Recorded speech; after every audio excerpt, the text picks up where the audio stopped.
Tai Daliau, gimtas kraštas, ką tau reiškia? Jo, sveiki gyvi. Mano kraštas ne vien pasirodo su žirgais lenktynės, bet atėjo pagaliau į mūsų kiemą ir automobilių sportas ir labai didelis ačiū Arvidui ir jo komandai, kuris tikrai padarė tokį renginį, kad čia wow, žinai, kaip geriau negu kaip garsieji sartų žirgūnai, tą žirgino arkliai, žinai.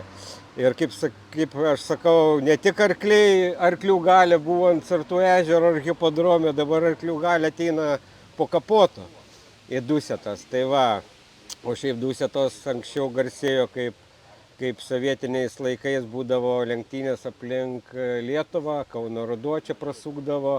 Tai dabar, kur pakila, būdavo LK, tenais atsižymėjimai. Tai aš dar buvau visai vaikas, taip čia kokių 5 metai atgal. Tai eidavau žiūrėti automobilių, pravažiuodavo 2 valandą nakties, atsižymėdavo ten LK, tai man būdavo kažkas, žinai, kosmosas ten. Volgos Žiguliai. Jo, ir važiuodavo kaip tokie, kaip Brunza, Girdauskai, Tamulevičius, tokios pavardės.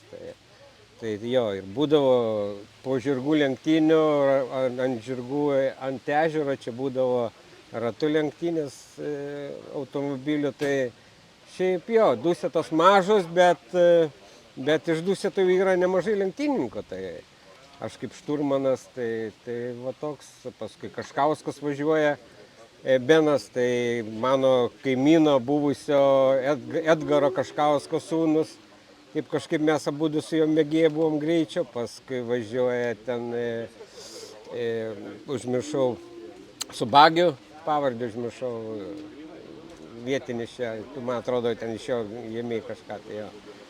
Tai va, tai taip ir malonu, kad priėmė mus seniūnas, jam irgi labai ačiū, žinai, nes čia be valdžios palaikymo, tai manau, kad čia būtų sunku padaryti tokias lenktynės, o greičio ruožai tai Arvidėlis irgi, matai, darė dar, kaip sakyti, neatsiklausęs manęs, tai dar ne viską įtraukė. Čia yra dar paslėptų greičio ruožų, kur mes galėsim, jeigu viskas gerai, kitais metais padaryti dar smagesnį renginį. Tai gal tiek.